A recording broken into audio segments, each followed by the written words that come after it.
Welcome to Practice DNA, the podcast that teaches you how to set up, build and run your own practice. Sponsored by Icon Practice Practice Management Software, get anywhere access to your system while saving thousands in upfront costs. Visit iconpractice.com now. Hi and welcome to the third episode of Practice DNA. I'm Matthew Holmes and I'm your host. I'd like to give a quick shout out though and thanks to all those people that have popped on over to our Facebook page at facebook.com/practicedna and liked our page. It really helps us share the information that we have in the podcast when people pop on over to that page and like and spread the word in that way. So I'd really like to encourage you to do the same if you wouldn't mind. In today's episode, we're going to be moving away from looking at the introductory topics of employment versus self-employment and how to tell if you're self-employed. Today, we're going to start at looking at running your own practice. Now, this isn't something to be entered into lightly. There's risks and responsibilities that need to be considered before you rush into it, because once you're in there, getting out of a business can be quite hard. Hence, we're going to discuss why you shouldn't start your own practice.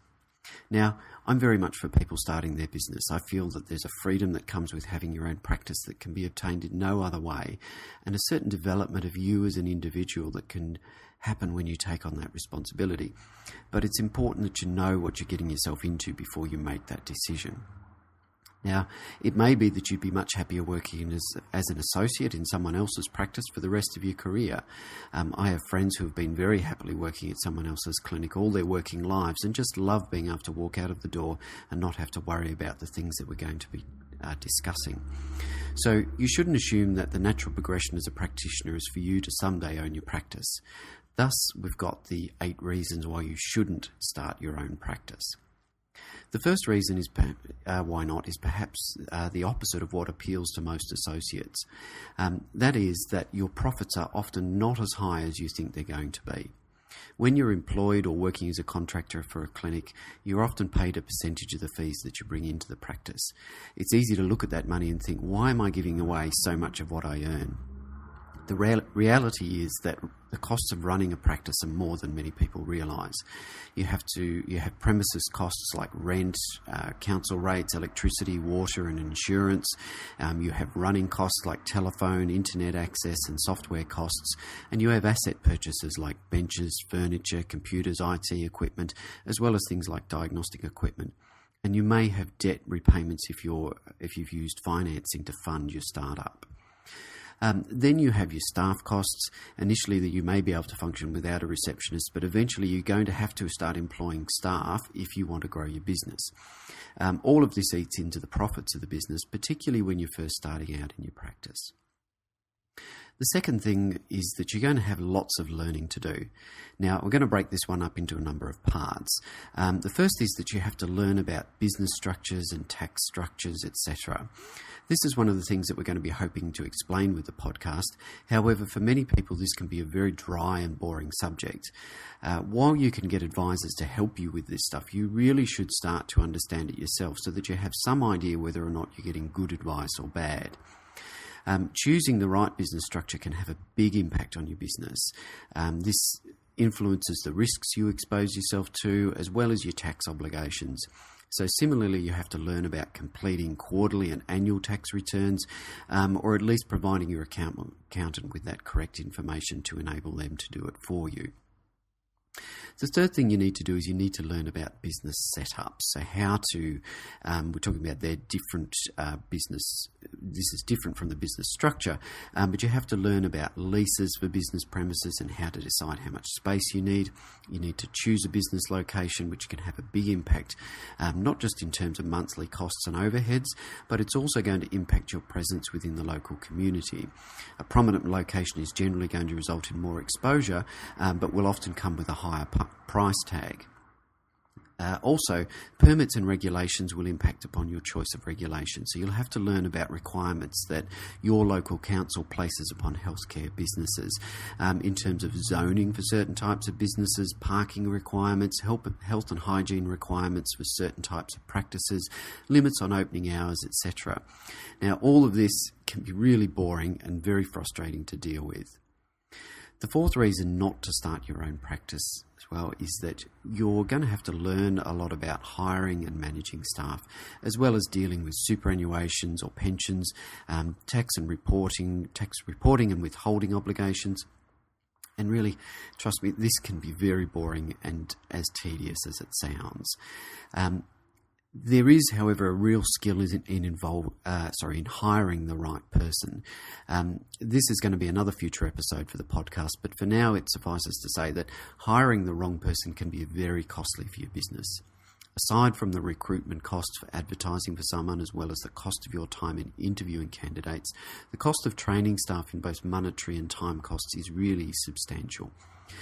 While I'm sure it's not as high as in high-end small healthcare practices, some businesses do report that recruitment and training costs can be as high as $10,000. And there can also be the damage that the wrong person can do to your business in terms of customer goodwill and relationships. Managing staff also requires that you learn about tax requirements for your country. In Australia, employers are required to withhold tax from their employee salary and pay it to the government quarterly. That's often very standard in most countries. There's also, we're required to make quarterly payments to their employees' superannuation or pension plans. And while the authorities usually do give plenty of advice on how to meet these obligations, if you fail to do so on time, there are penalties associated with it. The fifth thing is that you have to learn about the mechanisms of doing business. In fact, you don't have to do that, and many businesses do actually stumble on without it. But to create a successful, flourishing business that either meets or exceeds your customer expectations, you really do need to learn about this. What I mean by the mechanisms is the processes and procedures that you put into place to ensure that your businesses run smoothly and delivers a consistent customer experience. While this is a big and important topic that I'll be going into in greater detail in later podcasts, it is a big topic. However, if you love business and creating successful businesses like I do, this stuff can actually be quite a lot of fun. The sixth thing that you have to focus on is that you're responsible for the marketing and the promoting of your practice to a much larger degree. Now, when I was an associate, I found that other associates would often criticise the practice owner for not spending enough time and money on marketing the practice. You can debate about whether associates should be more proactive about the marketing side. When you're the practice owner, however, you are responsible for setting up the marketing and the message that your marketing delivers. Now, if you're lucky enough to work in an area where there's little competition or lots of patients are seeking your services, you may be able to get away with little or no marketing. However, many practices face greater competition these days, and especially in the earlier stages of practice development, you will need to learn marketing techniques and take responsibility for the marketing strategy and execution.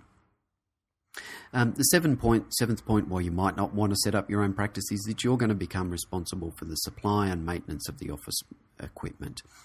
In the previous episode of this podcast, I highlighted that one of the tests of being self-employed is whether the contractor supplies the equipment or not for the execution of the job. In reality, though, most practices supply the equipment for their practitioners to use.